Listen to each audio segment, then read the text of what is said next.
الله وبركاته.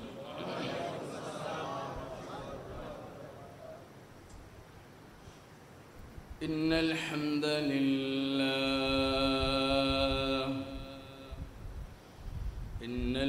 لله الأكرم الذي خلق الإنسان وكرم وعلمه من البيان ما لم يعلم، فسبحان الذي لا يحصى امتنانه باللسان ولا بالقلم،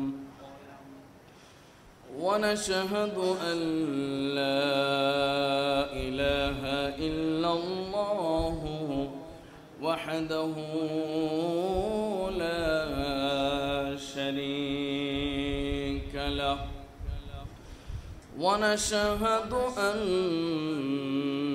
سيدنا وسندنا وحبيبنا ومولانا محمدًا عبده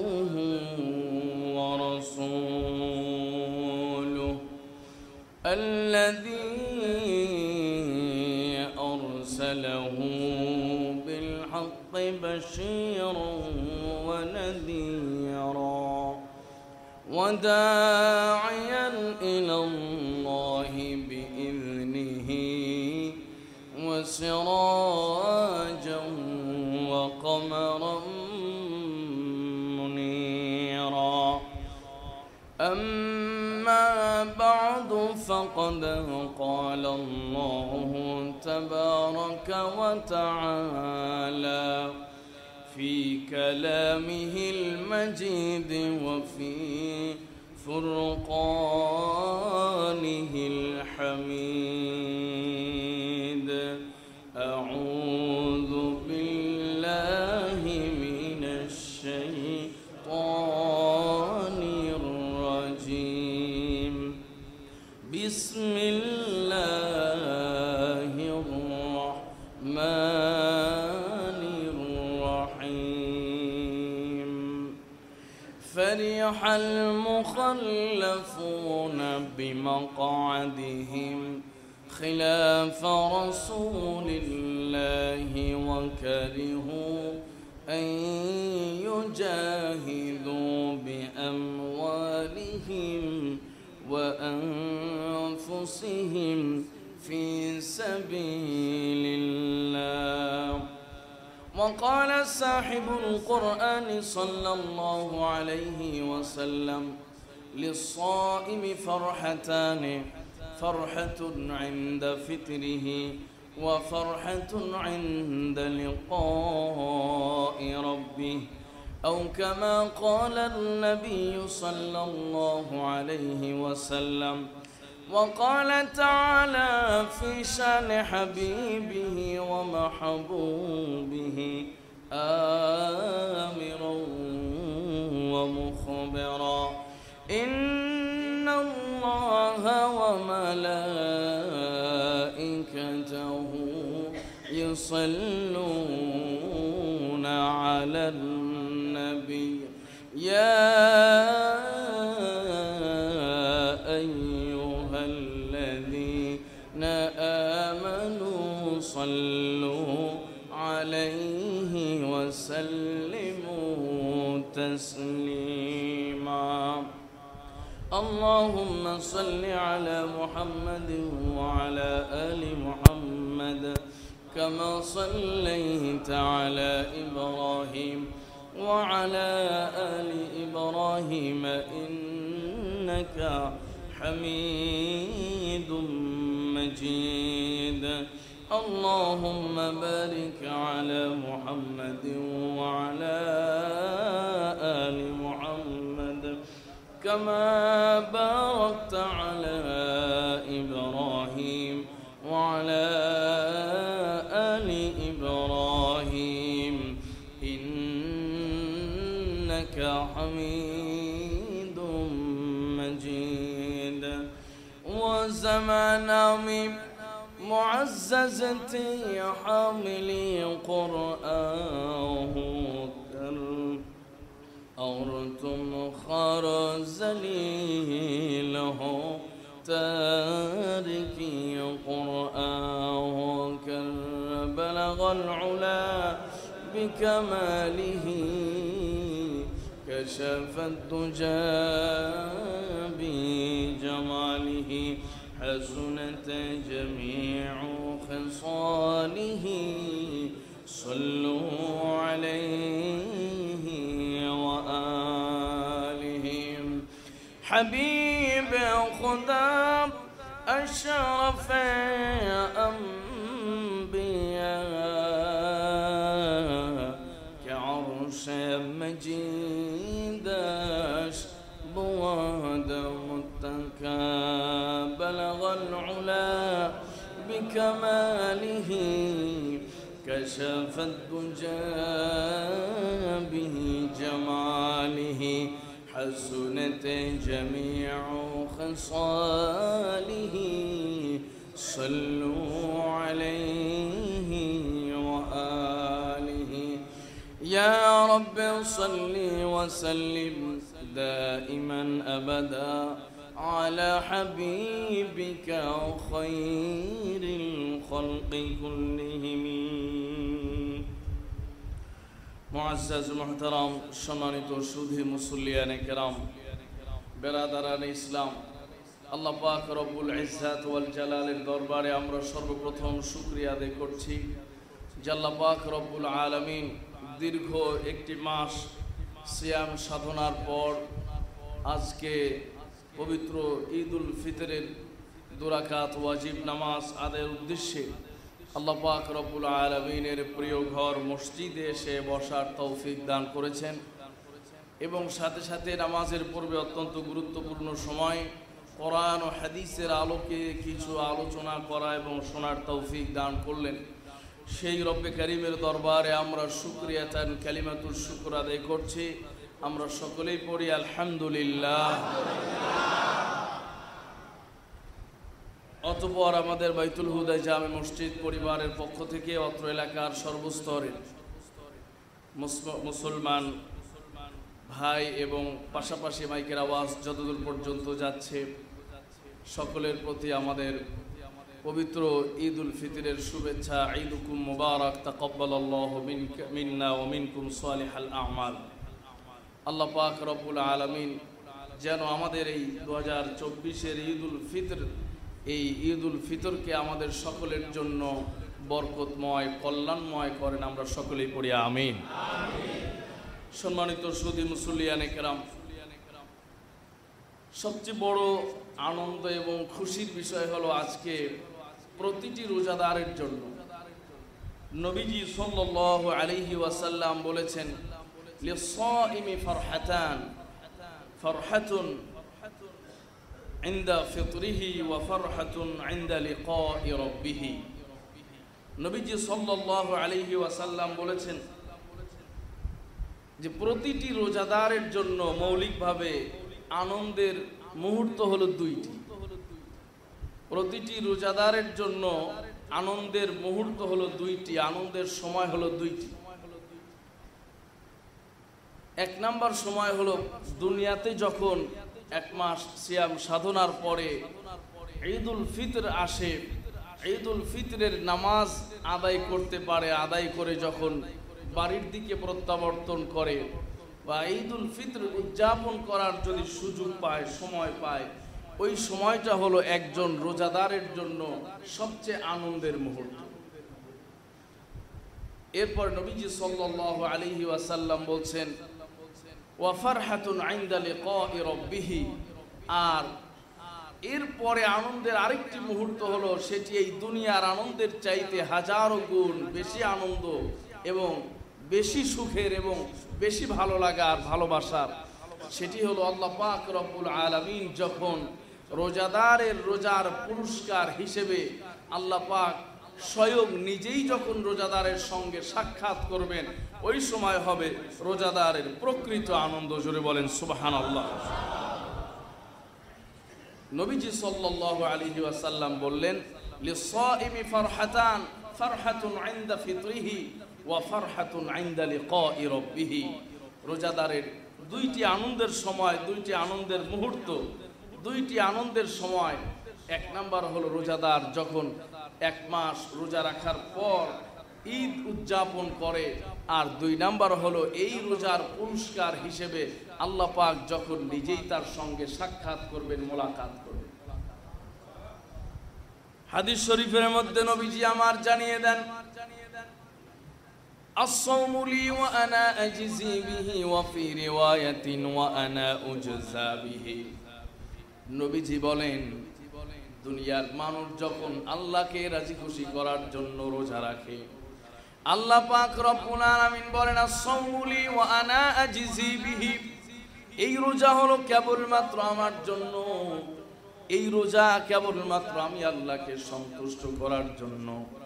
যারা আমি মালিককে সন্তুষ্ট করার জন্য সিয়াম পালন করে রোজা রাখে, সকাল থেকে সন্ধ্যা পর্যন্ত লম্বা সময় পর্যন্ত বৈধ অনেক সুযোগ সুবিধা, অনেক বিষয় থেকে যখন বিরত থাকে, কেবলমাত্র আল্লাহ পাক রব্বুল আলামিনকে রাজি এবং খুশি করার জন্য, নবীজি আমার জানিয়ে দেন, ওই সকল বান্দা বান্দীদের ক্ষেত্রে আল্লাহ পাক রব্বুল আলামিন বলেন, তাদের পুরস্কার স্বয়ং আমি মালিক নিজে হাতে তুলে দিব। ওয়া আনা আজজি বিহি, স্বয়ং আমি নিজেই তাদের পুরস্কার দান করব। ওয়া ফি রিওয়ায়াতিন, অন্য আরেক রিওয়ায়াত আসছে, ওয়া আনা উজজা বিহি। আল্লাহ বলেন, আল্লাহর হাবিব বলেন যে আল্লাহ পাক বলেন, আমি স্বয়ং নিজেই ওই রোজাদারের পুরস্কার হয়ে যাই। সুবহানাল্লাহ। যেই বান্দার জন্য আল্লাহ পাক নিজেই পুরস্কার হয়ে যাবেন, যেই বান্দার জন্য স্বয়ং আল্লাহ পাক নিজেই রাজি এবং খুশি হয়ে যাবেন, ওই বান্দার দুনিয়া এবং আখিরাতে আর কোনো সমস্যা থাকতে পারে না। ওয়া আনা উজজা বিহি, নবীজি বলেন, আমি নিজেই, আল্লাহ বলছেন যে আমি নিজেই ওই বান্দার পুরস্কার হয়ে যাব। কি দিয়ে আমার বান্দাকে সন্তুষ্ট করব, কি দিয়ে তার পুরস্কার দিব, তার প্রতিদান দিব? আল্লাহ বলেন যে আমার চেয়ে দামি তো আর কিছু নাই, আমার সন্তুষ্টির চেয়ে উপরে তো আর কিছু নাই, এজন্য আমি মালিক নিজেই তার হয়ে যাব। সুবহানাল্লাহ। নবী করিম সাল্লাল্লাহু আলাইহি ওয়াসাল্লাম বলেন, কঠিন কিয়ামতের ময়দানে আল্লাহ পাক রব্বুল আলামিন অনেক আমলের জাযা এবং প্রতিদানগুলো ফেরেশতাদের হাতে দান করেন, ফেরেশতাদের হাতে দিবেন। সব পুরস্কার কিন্তু দেশের প্রধানমন্ত্রী বিতরণ করেন না, নির্দিষ্ট কিছু পুরস্কার অথবা বিশেষ কিছু পুরস্কার তিনি নিজ হাতে বিতরণ করেন। ঠিক আল্লাহ পাক রব্বুল আলামিন ফেরেশতাদের মাধ্যমে পুরস্কার বিতরণ করেন, পুরস্কার বিতরণ করবে। কিন্তু একমাত্র যারা রোজাদার ছিল, যারা রোজা ছিল, রোজা পালন করেছে, আল্লাহ পাক তাদের পুরস্কারটাই নিজে হাতে দান করে দিবে। তাহলে ফারহাতুন ইনদা ফিতরিহি ওয়া ফারহাতুন ইনদা লিকাই রাব্বিহি। দুনিয়ার আনন্দ হলো যখন রোজাদার রোজা ভঙ্গ করে, মানে ঈদুল ফিতর উদযাপনের মাধ্যমে রোজার পরিসমাপ্তি ঘটায়, রোজার সমাপ্তি ঘটায়, ওই সময় হলো ইমানদারের জন্য একটা আনন্দের সময়। এখন ঈদ মানে আনন্দ উদযাপন করা, ঈদ মানে আনন্দ।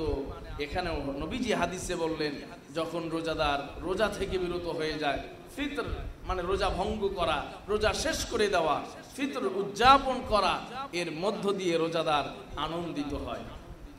আসলে উলামায়ে কেরাম ব্যাখ্যা করেন, বলেন যে আসলে কি রোজাদারের জন্য আনন্দ কি রোজা ভঙ্গ করলো এই জন্য, নাকি আরো অন্য কোনো কারণ আছে? রোজাদার এখন সারাদিন পেট পুড়ে খেতে পারবে, ইচ্ছা মতো যা ইচ্ছা তাই খেতে পারবে, এই জন্য কি আসলে আনন্দ, নাকি অন্য কোনো কারণ আছে? উলামায়ে কেরাম বলেন যে মুমিন এক মাস রোজা ছিল, আল্লাহ পাক রব্বুল আলামিনের বিধান সিয়াম সাধনা পালন করেছে।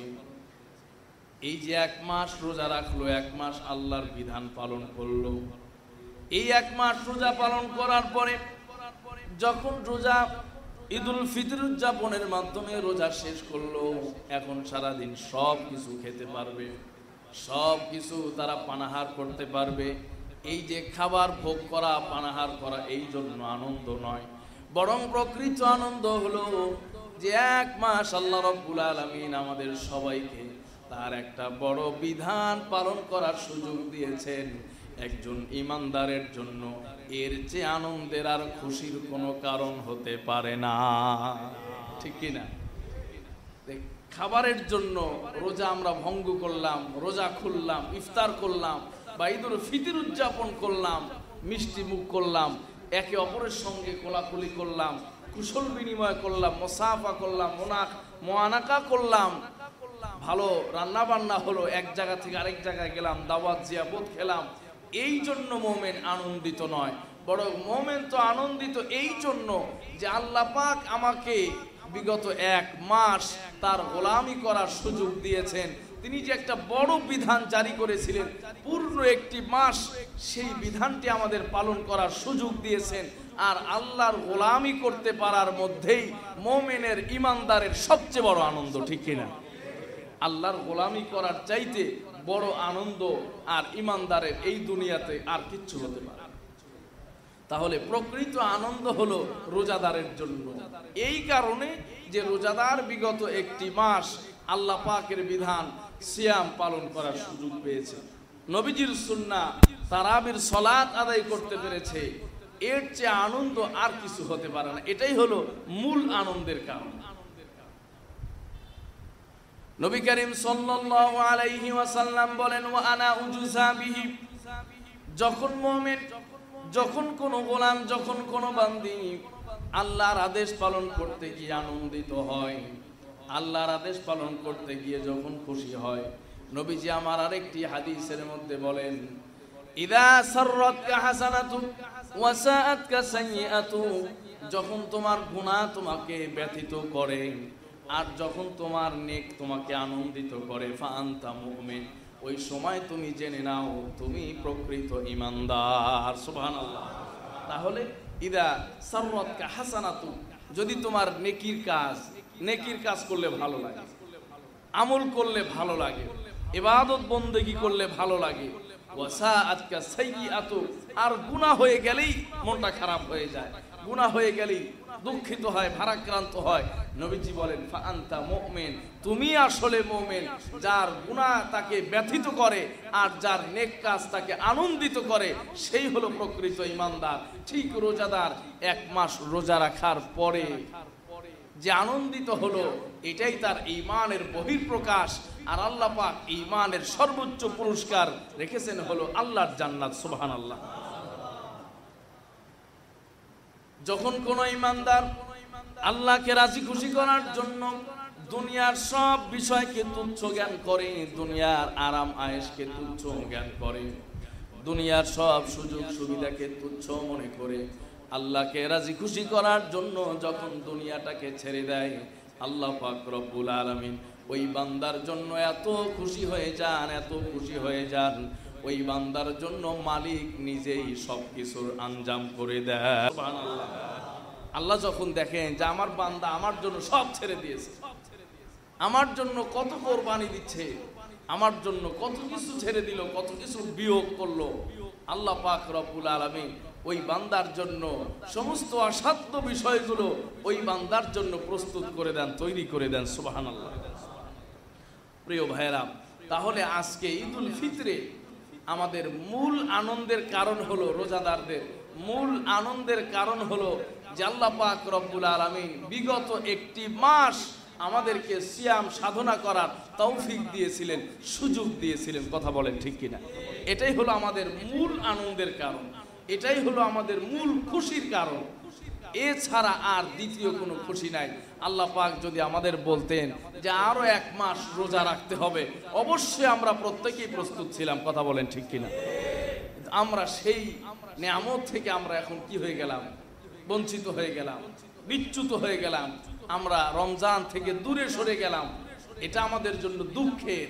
আর আনন্দের এই জন্য এতটুকু যে কমপক্ষে আমরা আল্লাহ পাক রব্বুল আলামিনের বিধানটুকু, আদেশটুকু পালন করার সুযোগ পেয়েছি। প্রিয় ভাইরা, এই জন্য রমজানের ঈদে বা ঈদুল ফিতরের মূল আনন্দটা কিন্তু রোজাদারের জন্য। রোজাদারের বাইরে একজন যতই কেনাকাটা করুক, যতই মার্কেট করুন, যতই সাজসজ্জার, যতই আয়োজন করুন, প্রকৃত আনন্দ কিন্তু আসলে তা। তাহলে ঈদুল ফিতরের মূল আনন্দটা হলো রোজাদারদের জন্য, সিয়াম পালনকারীদের জন্য, আর এই জন্য যে সে আল্লাহ পাকের বিধান পালন করার সুযোগ পেয়েছে। কঠিন কিয়ামতের ময়দানে ঠিক আল্লাহ পাক রব্বুল আলামিন যখন রোজাদারদের পুরস্কার বিতরণ করবেন, পুরস্কার দান করবেন, নবীজি একটা উদাহরণ দিয়ে জানিয়েছেন যে মনে করো কোন এক বাদশা তার সমস্ত উজির নাজির এবং তার যত সভাসদ বৃন্দ আছে তাদের সবাইকে অফার করলো যে কি চাও, আজকের এই মুহূর্তে 1 ঘন্টার সুযোগ দেওয়া হলো। এই 1 ঘন্টায় তোমরা আমার রাষ্ট্রীয় কোষাগার থেকে যত সম্পদ আছে, যত অর্থ আছে, এখান থেকে যে যত পরিমাণ গ্রহণ করতে পারো, নিতে পারো। তোমাদেরকে দিয়ে দেওয়া হলো উন্মুক্ত করে 1 ঘন্টা সময়ের মধ্যে। নবীজি আমার উদাহরণ দিয়ে জানিয়ে দেন, সেইখানে প্রত্যেকেই চেষ্টা করবে প্রত্যেকের সাধ্য অনুযায়ী 1 ঘন্টার মধ্যে নিজেদের সারা জীবনে চলতে ফিরতে যা কিছু প্রয়োজন হয় সব অর্থ উপার্জন করার জন্য, সঞ্চয় করার জন্য পাগল হয়ে যাবে। সকলেই যখন কোষাগারের দিকে ছুটছে, ওই সময় একজন গোলাম ঠিক ওই বাদশার পেছনে, চেয়ারের পেছনে এসে দাঁড়িয়ে গেছে।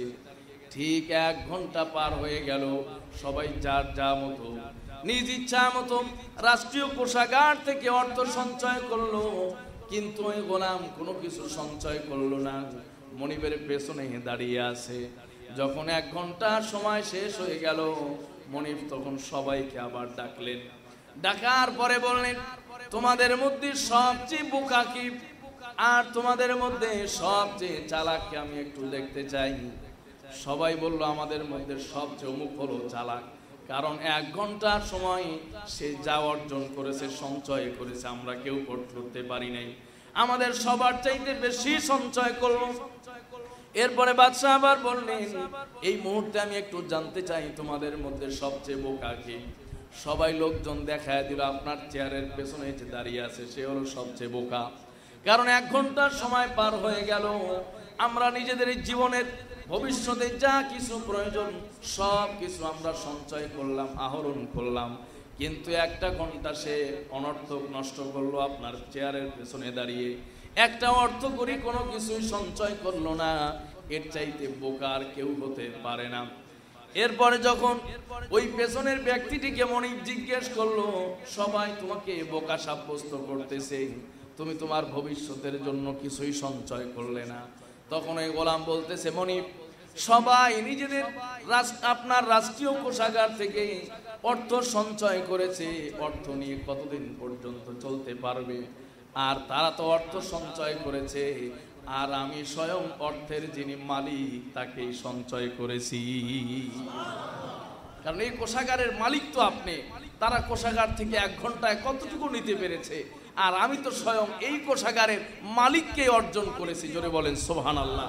ঠিক রোজাদার হলো ওই ব্যক্তির মতো যে চেয়ারের পেছনে দাঁড়িয়ে স্বয়ং মালিককে তার মনিবকে সন্তুষ্ট করার জন্য পাগল হয়ে যায়। জোরে বলেন সুবহানাল্লাহ।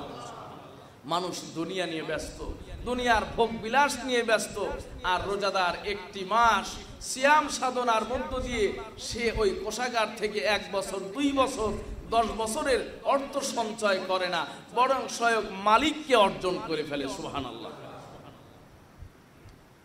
মালিককে যারা অর্জন করতে পারে, যারা আল্লাহ পাক রব্বুল আলামিনের সন্তুষ্টিকে অর্জন করতে পারে, আল্লাহ পাক রব্বুল আলামিনকে যারা পেয়ে যায়, তারা দুনিয়ার কোনো নাজ নিয়ামত ভোগ বিলাসের দিকে আর দৃষ্টিপাত করে না। ছোট্ট একটা ঘটনা, বলখের বাদশা ছিলেন হযরত ইব্রাহিম বিন আদহাম রাহমাতুল্লাহি আলাইহি। বলখের বাদশা ওই সময় সবচেয়ে নামি দামি বাদশা। বলখের বাদশা ইব্রাহিম বিন আদহাম রাহমাতুল্লাহি আলাইহির একটা বান্দি ছিল। রাত্রিবেলায় যখন বান্দির কাছে নিয়ে ইব্রাহিম বিন আদহাম ঘুমাইতেছেন, শুয়ে আছেন, গভীর রাত্রিতে ঘুম ভেঙে গেল। ইব্রাহিম বিন আদহাম দেখে তার পাশে বাঁধি নাই। খুঁজতে খুঁজতে খাস কামরার মধ্যে গিয়ে দেখে বাদী কার সঙ্গে যেন কথা বলতেছে, বাদী কার সঙ্গে যেন কথা বলে। ইব্রাহিম বিন আদহাম দরজা নক করলেন। বাদী যখন দরওয়াজা খুলে দিল, ইব্রাহিম বিন আদহাম রাগান্বিত সুরে বলে, গভীর রাত্রিতে আমার বিছানা ছেড়ে তুমি কার সঙ্গে কথা বলো? এটা তো বড় মারাত্মক অপরাধ। ওই বাদী বলতেছি, ইব্রাহিম বিন আদহাম শোনো, আমার একজন মালিক আছে, মনিব আছে, সারাদিন তোমার কাজে ব্যস্ত থাকার কারণে তার সঙ্গে কথোপকথনের সুযোগ পাই না। এই গভীর রাত্রিতে সামান্য সময় আমি সেই মালিকের সঙ্গে একটু কথাবার্তা বলি। সুবহানাল্লাহ। বাদী বলে, সারাদিন তোমার কাজে ব্যস্ত থাকি, তোমার ফরমায়েশ মানতেই তো আমার সময় চলে যায়, তাই গভীর রাত্রিতে নিজের ঘুমকে হারাম করে একটু আমার মনিবের সঙ্গে আমি আলাপন করি, কথাবার্তা বলি। ইব্রাহিম বিন আদহাম বলে, তুমি তো আমার বাদী, আমার বান্দি, আমার উপরে আবার তোমার মনিব আছে কে? বান্দি বলতেছে, যেই মনিব শুধুমাত্র আমার মনিব নয়, তোমার মতো হাজার হাজার লক্ষ লক্ষ মনিবেরও মনিব, জোরে বলেন সুবহানাল্লাহ, আমি তার সঙ্গে কথা বলি। ইব্রাহিম বিন আদহামের মনের মধ্যে একটা খটকা লাগলো, কি চাও আমার বাদী আবার কোন মনিবের সঙ্গে কথা বলে? ঠিক আরেকদিন ইব্রাহিম বিন আদহাম ঘুমাইতেছে, বিশ্রাম করতেছে মতো অবস্থায় ছাদের উপরে খটখট খটখট আওয়াজ পাওয়া যাইতেছে। ছাদের উপরে সেই খটখট আওয়াজে ইব্রাহিম বিন আদহামের ঘুম ভেঙে গেল। ইব্রাহিম বিন আদহাম রাগান্বিত অবস্থায় ছাদে চলে গেলেন। যাওয়ার পরে দেখলেন একজন হাতে একটা চাবুক নিয়ে ছাদের চতুর্দিকে ঘুরতেছে আর ঘুরতেছে। ইব্রাহিম বিন আদহাম রাগান্বিত সুরে বললেন, এই অসময় তুমি ছাদের চাবুক হাতে নিয়ে কি খুঁজতেছো, কি তালাশ করতেছো? ওই লোকটি তখন বলতেছে, বাদশাহ, আমার একটা দামি ঘোড়া হারিয়ে গিয়েছে, তাই আপনার ছাদে আমি ঘোড়া তালাশ করতে এসেছি। আল্লাহু আকবার। লোকটি বলতেছে চাবুক হাতে, যে বাদশাহ, আমার একটা দামি ঘোড়া হারিয়ে গেছে, সেই ঘোড়াটি তালাশ করার জন্য আপনার ছাদে আসছে। ইব্রাহিম বিন আদহাম বলে, বোকা, মানুষের ঘোড়া কোন সময় ছাদে আসে? মানুষের ঘোড়া হারিয়ে গেলে জঙ্গলে খুঁজবে, বিভিন্ন বাগ বাগানে, মানুষের বাড়ির আশপাশে গলি দিয়ে খুঁজবে, সেখানে ঘোড়া পাওয়া যেতে পারে। ঘোড়া হারিয়ে গেলে কোনোদিন ছাদে ঘোড়া আসে না। ওই সময় হাতির চাবুক বলা মানুষটি বলতেছে, ইব্রাহিম বিন আদহাম, যদি সেই বাদীর তোমার মনিবের পরে, তুমি মনিবের পরে আরেকজন মনিব থাকতে পারে, আর যদি ঘোড়া হারিয়ে গেলে ছাদে না পাওয়া যায়, তাহলে আরামের বিছানায় ঘুমিয়ে ঘুমিয়ে মালিককে কিভাবে তুমি পেতে চাও? সুবহানাল্লাহ। ইব্রাহিম বিন আদহামকে বলে যে, তোমার উপরেও যদি মনিব থাকে, আর এই অবেলায় ঘোড়া হারিয়ে যাওয়ার পরে তোমার ছাদে যদি ঘোড়া না পাওয়া যায়, তাহলে তুমি কিভাবে আরামের বিছানায় এই শাহী সিংহাসনে বসে বসে আল্লাহকে পেতে চাও? আল্লাহকে এইভাবে অবেলায় যেমন ঘোড়ার বিছানায় শুয়ে শুয়েও তুমি আল্লাহকে কোনো সময় পেতে পারো না। কথা বলেন ঠিক কিনা? ইব্রাহিম বিন আদহামের চোখ খুলে গেছে, অন্তর চক্ষু খুলে গেছে। ইব্রাহিম বিন আদহাম চিন্তা করলেন, দুইজনের কথাই তো সঠিক, দুইজনের কথাই তো সঠিক। আমি তো মনে করি সব আমার উপরে, আর কেউ নাই, কিন্তু আমার বাদী সে গভীর রাত্রিতে কার সঙ্গে কথা বলে, যে নিজের আরামের ঘুমটা হারাম করে দিয়ে কার সঙ্গে কথা বলে? এটা একটা প্রশ্ন। আর দ্বিতীয় প্রশ্ন, যে কথা তো আসলেই সঠিক, ছাদে যদি ঘোড়া খুঁজে না পাওয়া যায়, তাহলে আরামের বিছানায় শুয়ে শুয়ে আল্লাহকে কিভাবে পেতে পারি? ইব্রাহিম বিন আদহাম বলখের রাজত্ব, বাদশাহী সব কিছু ছেড়ে জঙ্গলের দিকে ছুটে চলে গেলেন। জোরে বলেন সুবহানাল্লাহ। ইব্রাহিম বিন আদহাম যখন জঙ্গলে ঢুকলেন, ওই জায়গায় একটা ঝুপড়ি ঘর ছিল। ওই জায়গায় অনেকগুলো আবেদ, যারা নিজেদের ঘর বাড়ি ছেড়ে ছেড়ে আল্লাহর ইবাদত বন্দেগী করে। প্রতিদিন আল্লাহ পাক রব্বুল আলামিন তাদের জন্য স্বয়ং কুদরতি ভাবে খানার ইন্তজাম করে দেন। সুবহানাল্লাহ। কুদরতি ভাবে আল্লাহ পাক খানার ব্যবস্থা করে দেন। সকাল সন্ধ্যায় তাদের জন্য খানা আসে, নরমাল খাবার দাবার আসে। যেদিন জঙ্গলে ইব্রাহিম বিন আদহাম ঢুকেছেন, ওই দিন খাবারের সময় পোলাও, কোরমা, রোস্ট, বিগত দিনের চাইতে অনেক উন্নত মানের খাবারের ইন্তজাম হয়ে গেল। জোরে বলেন সুবহানাল্লাহ। আবেদরা আল্লাহ পাকের কাছে আরজি জানাইলেন, মালিক আমরা এতদিন পর্যন্ত এখানে আপনার গোলামি করি, প্রতিদিন এক ধরনের খাবার আসে, কিন্তু আজকে নতুন খাবার এবং অনেক উন্নত খাবারের ইন্তজাম হলো, কারণটা কি আমরা জানতে চাই। আল্লাহ পাক রব্বুল আলামিন জানিয়ে দিলেন যে তোমরা এতদিন পর্যন্ত ইবাদত বন্দেগী করেছো, দেখেছো তোমাদের সঙ্গে একজন লোক যোগ হয়েছে, যুক্ত হয়েছে, তার কারণেই আমি আজকে এত উন্নত সুস্বাদু খাবারের ইন্তজাম করে দিয়েছি। জোরে বলেন সুবহানাল্লাহ। আবেদগুলো আল্লাহ পাক রব্বুল আলামিনকে বলে, মালিক আমরা এতদিন পর্যন্ত আপনার গোলামি করি, আমাদের জন্য কোনো স্পেশাল খাবারের ব্যবস্থা হলো না, কিন্তু আজকে একজন গোলাম মাত্র একদিন যাবত এসেছে, তার জন্য আপনি এই একদিনের বদৌলতে এত উন্নত খাবারের ব্যবস্থা করলেন। আল্লাহ পাক রব্বুল আলামিন সব আবেদদেরকে জানিয়ে দিলেন, তোমরা তো ছোট্ট ছোট্ট ঘরবাড়ি আর এরকম খাবার দাবার সাধারণ বিষয় ছেড়ে এসেছিলে, এই জন্য তোমাদের জন্য এই ব্যবস্থা আমি করেছিলাম, কিন্তু আজকে তোমাদের সঙ্গে যে যুক্ত হয়েছে সে তো সাধারণ কোনো ব্যক্তি নয়, সে তো রাজত্ব ছেড়ে এসেছে, সে তো উন্নত খাবার দাবার ছেড়ে এসেছে, এই জন্য আমি মালিক তার রুচি সম্মত খাবার দাবারের ব্যবস্থা করে দিয়েছি। প্রিয় ভাইয়েরা, আল্লাহ পাক রব্বুল আলামিনের জন্য যে ছাড়তে পারে, যে ত্যাগ করতে পারে, আল্লাহ পাক রব্বুল আলামিন তার জন্য সবকিছুর ব্যবস্থা করে দেন, ঠিক কিনা? প্রিয় ভাইয়েরা, এই জন্য রমজানে একটি মাস সিয়াম সাধনা, একটি মাস আমরা সিয়াম সাধনার পরে আজকে ঈদুল ফিতর উদযাপনের যে আমরা সুযোগ পেয়েছি, আল্লাহ পাক রব্বুল আলামিনের কাছে আমাদের এর চেয়ে বড় আনন্দ আর খুশি আর কোনো কিছু নাই যে আল্লাহ পাক রব্বুল আলামিন একটি মাস আমাদের সিয়াম সাধনার পরে আজকে ঈদুল ফিতরের জামাতে আমাদের অংশগ্রহণ করার সুযোগ দিয়েছেন। এই জন্য আমরা আবারও পড়ি আলহামদুলিল্লাহ। তাহলে মোমেনের সবচেয়ে বড় আনন্দ কোথায়? যদি মোমেন আল্লাহর রেজামন্দি অর্জন করতে পারে, আল্লাহর সন্তুষ্টি অর্জন করতে পারে, যদি আল্লাহর আদেশ অনুযায়ী নিজের জীবন পরিচালনা করতে পারে, এটাই হলো মোমেনের জীবনে, ইমানদারের জীবনে সবচেয়ে বড় আনন্দের মুহূর্ত, সবচেয়ে বড় আনন্দের সময়। প্রিয় ভাইয়ের আমার, তাহলে আমাদের আজকের আনন্দের সবচেয়ে বড় কারণ হলো কি, যে আমরা বিগত একটি মাস আল্লাহ পাকের দেওয়া বিধান রমাদানে রোজা পালন করতে পেরেছি। কথা বলেন ঠিক কিনা? আমরা এখন খেতে পারবো, আনন্দ ফুর্তি করতে পারবো, যাই যেভাবে ইচ্ছা সেভাবে আমরা পেট পুরে খেতে পারবো। এটা আমাদের জন্য আনন্দের নয়, আনন্দের কারণ নয়। আনন্দের একটি কারণ, সেটি হলো আমরা আল্লাহর গোলামি করার তৌফিক পেয়েছি এবং আল্লাহর কাছে আমরা চাই আল্লাহ যেন আমাদের জীবনে বারবার এই তৌফিকটা আমাদের দান করেন। সবাই পড়ি আমিন।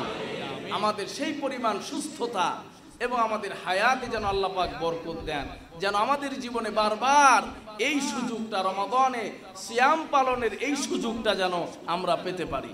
আল্লাহ পাক আমাদের সবাইকে তৌফিক দান করেন। সবাই পড়ি আমিন।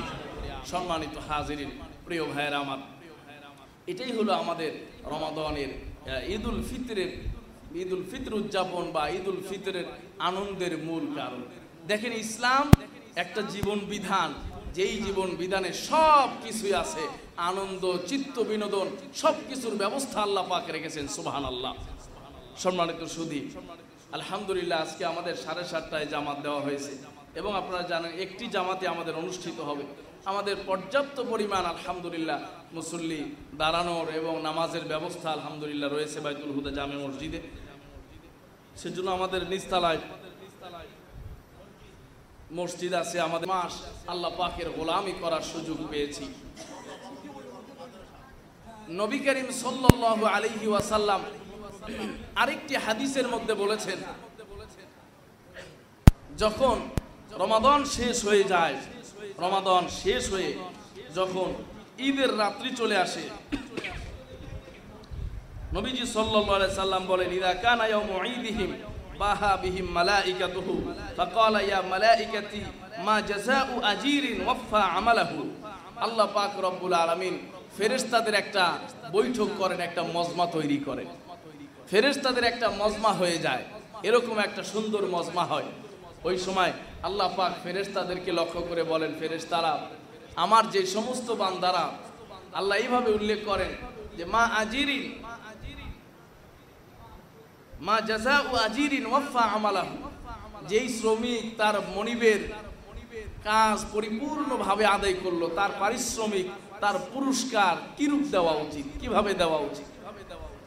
আল্লাহ পাক ফেরেশতাদেরকে প্রশ্ন করেন। ফেরেশতারা ওই সময় উত্তর করেন, মালিক, যেই শ্রমিক তার মনিবের আদেশ 100 পালন করে, যেই শ্রমিক পরিপূর্ণ মাত্রায় ডিউটি করে, পরিপূর্ণভাবে ডিউটি আদায় করে, তার পুরস্কারটিও তো পরিপূর্ণভাবে দেওয়া উচিত। সুবহানাল্লাহ পড়ে। তখন আল্লাহ পাক আবার বলেন, আমার ফেরেশতারা, তোমরা তো দেখেছো বিগত একটি মাস আমার বান্দা বান্দিরা কিভাবে আমার আদেশ পালন করলো, কিভাবে তারা কষ্ট করলো, খাবার দাবার, বৈধ অনেক নাজ নিয়ামত এবং সুযোগ সুবিধা থেকে নিজেদেরকে বঞ্চিত রাখলো, তাহলে এদের পুরস্কারটি কেমন হওয়া উচিত? ফেরেশতারা বলেন, মালিক, এদেরও পুরস্কার এদেরকে সুন্দরভাবে পরিপূর্ণ মাত্রায় বুঝিয়ে দেওয়া উচিত। জোরে বলেন সুবহানাল্লাহ। আল্লাহ পাক রব্বুল আলামিন ওই সময় ফেরেশতাদেরকে বলেন, মালাইকাতি, আমার ফেরেশতারা তোমরা সাক্ষী থাকো, আমার যেই সমস্ত বান্দা বান্দিরা কদাও ফরিদাতি আলাইহিম, তাদের উপরে যেই ফরিজা ছিল, দায়িত্ব ছিল, ফরজ বিধান ছিল, যেই ফরজ বিধান সিয়াম পালন করার যেই ফরজ বিধান ছিল, ওই বিধানটি যারা পরিপূর্ণ রূপে পালন করলো, পরিপূর্ণ রূপে যারা আদায় করলো, ওই সকল বান্দা বান্দিদের উপরে আমি মালিক খুশি হয়ে গেলাম। সুবহানাল্লাহ। তোমরা শুনে রাখো, সাক্ষী থাকো, মালাইকাতি, আমার ফেরেশতারা তোমরা সাক্ষী থাকো, আমি ওই সব বান্দা বান্দিদের উপরে খুশি হয়ে গেলাম। এবং আল্লাহ পাক রব্বুল আলামিন ওই সময় বলবেন যে আমার বান্দারা ইয়াউজুনা বিতাকবীর, যে তাকবীর বলতে বলতে আমার বান্দারা এখন ঈদগাহে যাচ্ছে, আমার বান্দিরা ঈদগাহে যাচ্ছে, তোমরা সাক্ষী থাকো। তারা যখন ঈদের সালাত আদায় করে আবার তাকবীর পড়তে পড়তে বাসার দিকে ফিরবে, আমি তাদের জীবনের সব গুনাহ মাফ করে নিষ্পাপ করে বাড়িতে ফিরে আনবো। সুবহানাল্লাহ। শুধু তাই নয়, ওয়া বাদদালতু সাইয়্যাতিকুম বিল হাসানাত, নবীজি সাল্লাল্লাহু আলাইহি ওয়াসাল্লাম বলছেন যে তাদের যত গুনাহ আছে এই সব গুনাহগুলো আমি নেকিতে আবার পরিবর্তন করে দেব। সুবহানাল্লাহ। তাহলে গুনাহ যদি নেকিতে রূপান্তরিত হয়, যার গুনার পাল্লা বেশি ছিল তার নেকির পাল্লা কি হয়ে যাবে? বেশি ভারী হয়ে যাবে। আল্লাহু আকবার। কি কথা, কি বিষয়, যে গুনাহ যেটা ছিল সেটা নেকিতে রূপান্তরিত হয়ে যাবে, নেকিতে পরিবর্তিত হয়ে যাবে। প্রিয় ভাইরা, আমরা আলোচনা শুনতে থাকি, একটু রেডি থাকবো আমরা, একটু যেন আমাদের ভাইয়েরা যারা আদায় করতেছেন তাদের একটু সুবিধা হয়, তাদের একটু সহযোগিতা হয়।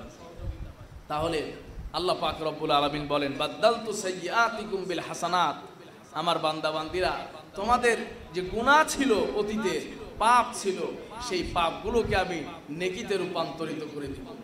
এবং নবীজি সাল্লাল্লাহু আলাইহি ওয়াসাল্লাম আরো বলেন যে ইজ্জতি ওয়া জালালি ওয়া কারামি ওয়া উলুবি ওয়া ইরতিফা'i মাকানি লা উজিবান্নাহুম ইরজিউ ক্বাদ গাফারতু লাকুম ওয়া বাদদালতু সাইয়্যাতিকুম হাসানাত ক্বালা ফায়ারজিউনা মাগফুরান লাহুম। নবীজি সাল্লাল্লাহু আলাইহি সাল্লাম বলেন, আল্লাহ এখানে তার মর্যাদার কসম খেয়েছেন, ইজ্জতি আমার ইজ্জতের কসম, ওয়া জালালি আমার প্রভাব প্রতিপত্তির কসম, ওয়া কারামি আমার কারাম, আমার যে দয়া অনুগ্রহ সেটার কসম। এই সব কসম খেয়ে আল্লাহ পাক রব্বুল আলামিন বলতেছেন যে লা উজিবান্নাহুম, তারা যে বলতেছে আল্লাহু আকবার, আল্লাহু আকবার, লা ইলাহা ইল্লাল্লাহু আল্লাহু আকবার, আল্লাহু আকবার ওয়ালিল্লাহিল হামদ, এই যে তারা আমার বরত্বের স্লোগান দিচ্ছে, আমার বরত্বের ঘোষণা দিচ্ছে, লা উজিবান্নাহুম, আল্লাহ রাব্বুল আলামিনের হাবিব বলেন যে আমি তাদের ডাকে অবশ্যই সাড়া দিয়ে দিই। সুবহানাল্লাহ। আল্লাহ রাব্বুল আলামিনের হাবিব বলেন যে আমি তাদের ডাকে সাড়া দিয়ে দিব এবং কদ গফারতু লাকুম, আর তাদেরকে আমি ক্ষমা করে, মাফ করে এবং তাদেরকে নিষ্পাপ বানিয়ে দেব। সুবহানাল্লাহ। নবীজি সাল্লাল্লাহু আলাইহি সাল্লাম এই হাদিসের শেষে আবার বলেন, ক্বালা ফায়ারজিউনা মাগফুরান লাহুম, ওই সকল বান্দা বান্দি যারা তাকবীর পড়তে পড়তে ঈদগাহে সালাত আদায়ের উদ্দেশ্যে আসলো, তারা যখন সালাত শেষে আবার যখন বাড়ির দিকে প্রত্যাবর্তন করে, আবার যখন বাড়ির দিকে ফিরে যায়, আল্লাহ পাক রব্বুল আলামিনের হাবিব বলেন ফায়ারজিউনা মাগফুরান লাহুম, তারা এমন ভাবে ফিরে যায় যে আল্লাহ পাক তাদেরকে মাফ করে দিয়েছেন। সুবহানাল্লাহ। তারা এমন ভাবে ফিরে যায় যে আল্লাহ পাক তাদেরকে মাফ করে দিয়েছেন, আল্লাহ তাদেরকে মাফ করে দিয়েছেন, এই অবস্থায় ফিরে যায়। মানে নিষ্পাপ এবং মাসুম, পাপ পঙ্কিলতা মুক্ত নিষ্পাপ হয়ে তারা বাড়ির দিকে প্রত্যাবর্তন করে। সুবহানাল্লাহ। প্রিয় ভাইয়েরা, তাহলে ইসলামে আনন্দ, বিনোদন, চিত্তাকর্ষণ, চিত্ত বিনোদন এগুলোরও ব্যাপার আছে, এই বিষয়গুলো ইসলামে আছে। এই জন্য ইসলামে আপনার দুনিয়াদারি, ব্যবসা বাণিজ্য, স্ত্রী পরিবার সব কিছু ত্যাগ করে শুধুমাত্র আল্লাহ বিল্লাহ করা, শুধুমাত্র আল্লাহর ইবাদত বন্দেগী করা, এটা এতটা পছন্দনীয় নয়। লা রুহবানিয়াতা ফিল ইসলাম, ইসলামে বৈরাগ্যতা বলতে কিছু নাই। মানুষের নেচার, মানুষের ফিতরাত, মানুষের স্বভাব, যা কিছু চায়, যা কিছু প্রয়োজন, এই সব কিছুর ব্যবস্থা আল্লাহ পাক রব্বুল আলামিন ইসলামের মধ্যে রেখে দিয়েছেন। সুবহানাল্লাহ। একজন মানুষের ফিতরাত কি চায়, স্বভাব কি চায়, এই সব কিছুর বৈধ ব্যবস্থা, এই সব কিছুর বৈধ উপকরণ আল্লাহ পাক ইসলামের মধ্যে রেখেছেন। এই জন্য মানুষের ফিতরাত চায় একটু আনন্দ, মানুষের ফিতরাত চায় দীর্ঘ ক্লান্তির পরে, অবসাদের পরে একটু বিনোদন। এই জন্য আল্লাহ পাক রব্বুল আলামিন মুমিনদের জন্য দুইটি ঈদের ব্যবস্থা করে দিয়েছেন। জোরে বলেন সুবহানাল্লাহ। তাহলে ইসলামের একটা গণ্ডি আছে, একটা বর্ডার আছে। তাহলে ইসলামের সব কিছুই আছে, আনন্দ বিনোদন সব কিছুই আছে, হাসি রহস্য সব কিছুই আছে, কিন্তু সেটা আপনার ওই গণ্ডির ভেতরে থাকতে হবে, বর্ডারের ভেতরে থাকতে হবে। ওই বর্ডার ক্রস করা যাবে না, সীমা অতিক্রম করা যাবে না। নবীজি সাল্লাল্লাহু আলাইহি সাল্লামের কাছে এসে এক ব্যক্তি আপনার বলল, ইয়া রাসূলুল্লাহ, আমার তো কোনো বাহন নাই, আমার বাহন দরকার, মানে একটা উট দরকার, যেই উটে চড়ে আমি এক জায়গা থেকে আরেক জায়গায় যেতে পারবো। নবীজি সাল্লাল্লাহু আলাইহি সাল্লাম একজনকে বললেন, এর একটা উটের বাচ্চা দিয়ে দাও। তখন ওই ব্যক্তি বলতেছে, ইয়া রাসূলুল্লাহ, উটের বাচ্চা দিয়ে কি করব? উটের বাচ্চার পিঠে তো আর উঠা যাবে না, সোয়ার হওয়া যাবে না। নবীজি সাল্লাল্লাহু আলাইহি সাল্লাম মুস্কি হেসে বললেন, হাল তালিদুল ইবিলু ইল্লা নূকা, প্রত্যেক উটই তো আরেকটা উটনির বাচ্চা, প্রত্যেক উটই তো কি আরেকটা উটনির বাচ্চা। আমি যত বয়সী হই তারপরে তো একজনের সন্তান, আপনি যত বয়সী হোক না কেন, আপনার দাড়ি পেকে গেল তো আরেকজনের সন্তান, সন্তান ছাড়া তো আর কেউ না, বাচ্চা ছাড়া তো আর কেউ না। নবীজি সাল্লাল্লাহু আলাইহি সাল্লাম মজা করে বললেন যে হাল তালিদুল ইবলু ইল্লা নূকা, প্রত্যেক উটই তো আরেক উটের বাচ্চা, আরেক উটনির বাচ্চা। সেই হিসাবে একটা উটের যত বয়সী হোক, তোমাকে তো একটা বাচ্চাই দেওয়ার কথা বলছি, তুমি সোয়ারি চেয়েছো, আমি সোয়ারি দেব, কিন্তু সেই সোয়ারিটাও তো আরেকটা উটনির বাচ্চা। নবীজি সাল্লাল্লাহু আলাইহি সাল্লাম এখানে একটা হেকমতে কৌশলে একটু রহস্য করলেন, একটু মজা করলেন।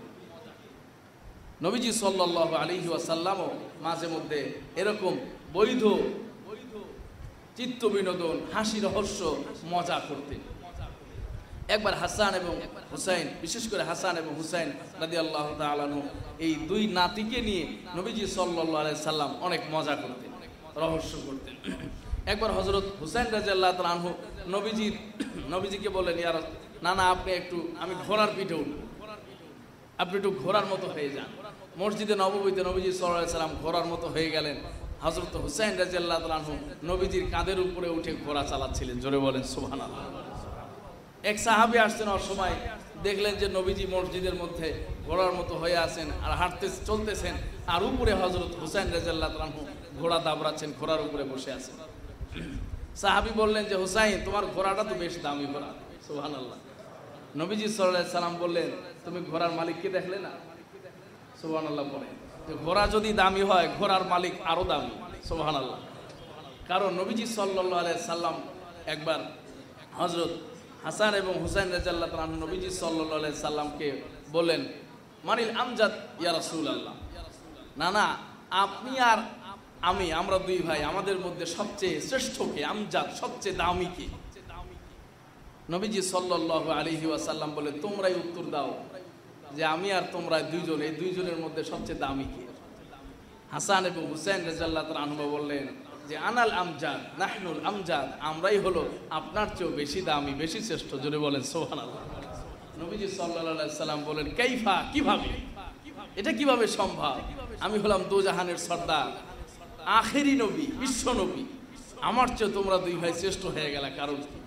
হযরত হাসান এবং হুসাইন বলছে, ইয়া রাসূলুল্লাহ, মা ইসমু আবি, আপনার বাবার নাম কি? আব্দুল্লাহ। আপনার বাবারে কেউ চিনে? কেউই তো চিনে না। তো তোমাদের বাবার নাম? আমাদের বাবার নাম কি আপনি জানেন? আমাদের বাবার নাম হলো হযরতে আলী। নবীজি সাল্লাল্লাহু আলাইহি সাল্লাম বলছেন, আনা মাদিনাতুল ইলমি ওয়া আলিয়্যুম বাবুহা, আমি হলাম ইলমের রাজ্য, আর সেই রাজ্যে প্রবেশ করার প্রধান দরওয়াজা হলো হযরতে আলী। সুবহানাল্লাহ। হযরত হাসান আর হুসাইন বলছেন, না না, তাহলে আমার বাবা শ্রেষ্ঠ নাকি আপনার বাবা শ্রেষ্ঠ? নবীজি বললেন, বাবার দিক দিয়ে তো তোমরাই শ্রেষ্ঠ, কারণ আমার বাবার চাইতে তোমাদের বাবা অনেক দামি। হযরত হাসান আর হুসাইন বললেন, ইয়া রাসূলুল্লাহ, নানাজি, তাহলে আপনার মার নাম কি? আমার মার নাম হলো আমিনা। আপনার মায়ের কি শ্রেষ্ঠত্ব আছে, কি ফজিলত আছে? আর জানেন আমাদের মায়ের নাম কি? নবীজি বলেন, তোমাদের মায়ের নাম কি? আমাদের মায়ের নাম হলো হযরতে ফাতেমা, যিনি জান্নাতে সমস্ত রমণীদের সর্দার হবেন। সুবহানাল্লাহ।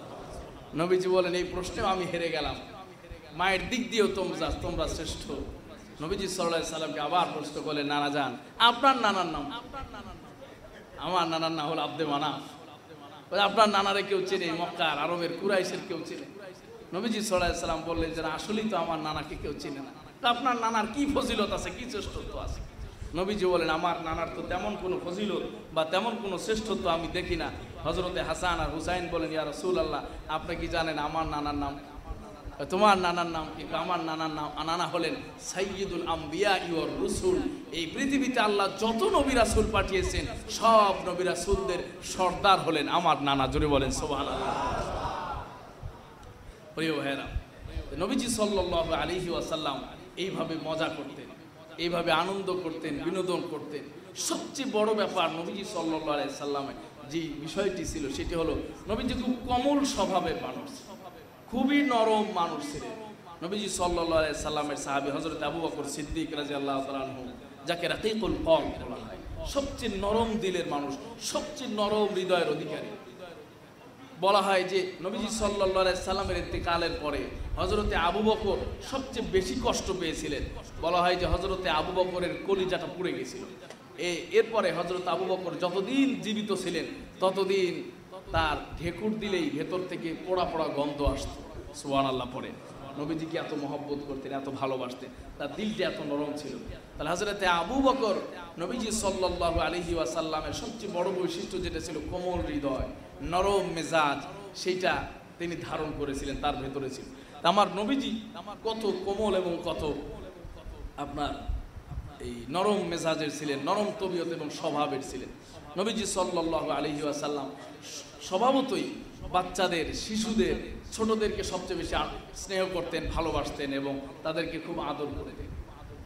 যিনি বিশ্বনবী ছিলেন, কুল কায়নাতের যিনি সর্দার ছিলেন, দোজাহানের যিনি সর্দার, দোজাহানের যিনি কামলিওয়ালা, তিনিও একজন বালকের পাখির খবর রাখতেন। আপনাদের ঘটনা জানা আছে অবশ্য। এক বাচ্চার পাখি দেখতেন যে একটা হুমা পাখি ছিল। এই পাখিটা তার কাছে দেখে না, যাওয়া আসার সময় দেখতেন যে বাচ্চাটা পাখি নিয়ে খেলতো। নবীজি একদিন বললেন যে তোমার সেই, তার নাম ছিল হলো আপনার উমায়ের, ইয়া আবা উমায়ের মা ফাআলান নুগায়ের। হাদিসের কিতাবে আসছে, উমায়ের তোমার সেই নুগায়ের কই? নুগায়ের মানে নবীজি ওই পাখিটার নাম দিয়েছেন হলো নুগায়ের, তার নামের সাথে মিলায়া। সুবহানাল্লাহ। পড়েন কি চমৎকার ব্যাপার। তার নাম উমায়ের, পাখিটির নাম হলো নুগায়ের। যে নবীজি সাল্লাল্লাহু আলাইহি সাল্লাম বলেন, উমায়ের, আবা উমায়ের তোমার সেই পাখিটা কোথায়? বাচ্চাটা দুঃখিত হলো, ইয়া রাসূলুল্লাহ, আমার পাখিটা মারা গেছে। কি এক নবী আমাদের ছিল, কি এক রাসূল আমাদের ছিল, যিনি একটা শিশু বাচ্চা, একটা ছোট বালক, তার একটা পাখির খবরও তিনি রাখতেন। বাচ্চাদের খুব আদর করতেন, যত্ন করতেন। মসজিদে এখনো বিশেষ করে আরব কান্ট্রির বিভিন্ন দেশগুলোতে আপনারা মসজিদে দেখবেন, হ্যাঁ, বাচ্চাদের আনাগোনা খুব বেশি, যারা মক্কা মদিনায় গেছে। কয়েকদিন আগে একটা ভিডিও ভাইরাল হয়েছে, আমি দেখলাম আপনার মসজিদের মধ্যে আপনার পোলাপান ফুটবল খেলতেছে।